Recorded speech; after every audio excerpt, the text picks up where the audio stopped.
La date de fondation, c'est 1081, donc il y a plus de 900 ans. Cette fondation est due à une idée de la comtesse Richilde, comtesse de Hainaut, qui, pour concrétiser son projet d'installer ici cette communauté et un pion dans l'histoire du Hainaut, elle a fait venir des moines de l'abbaye de la Sauve-Majeure, près de Bordeaux. Cette abbaye s'est vite affirmée comme une référence, donc beaucoup de gens lui ont offert des terres. Son domaine s'est étendu jusqu'à 1500 hectares, des fermes, toute une série de paroisses qui en dépendaient. Jusqu'au XVIIe, au XVIIIe siècle, la richesse de l'abbaye a expliqué la reconstruction régulière des bâtiments. C'est toujours tenu avec des bâtiments entre guillemets modernes. Évidemment, tout ça conduit, comme toutes les abbayes, à la Révolution française, où les moines ont été chassés des lieux, mais où heureusement les constructions ont été protégées, notamment grâce aux grands murs d'enceinte qui entourent le bâtiment et qui a permis la réaffectation aux filatures de coton directement après la Révolution.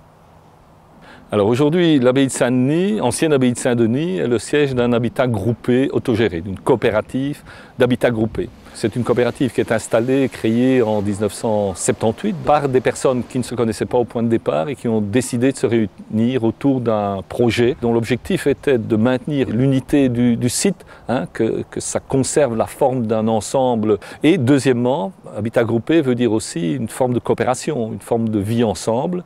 Et on a trois objectifs. Le premier, c'était d'acheter. Le deuxième, c'était de restaurer les bâtiments, donc de les rendre occupables avec nos moyens. Et le troisième, c'était de créer une vie communautaire, mais en même temps une vie culturelle sur le site. Donc pour les Journées du patrimoine, nous avons prévu d'explorer deux facettes. La première, c'est évidemment l'aspect patrimoine religieux, à côté des bâtiments eux-mêmes qui sont évidemment le cœur. Il y aura les documents historiques que nous avons pu rassembler.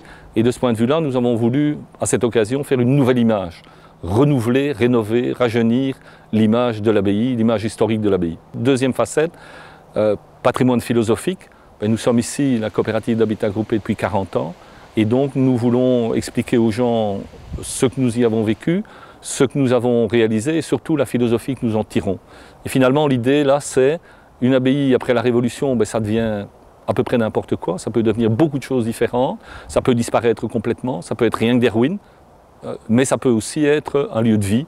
Et ici, c'est un lieu de vie d'une coopérative, d'une communauté, de gens qui agissent en privé, comme ils peuvent, face à un patrimoine qu'ils savent très important, mais auquel ils sont attentifs.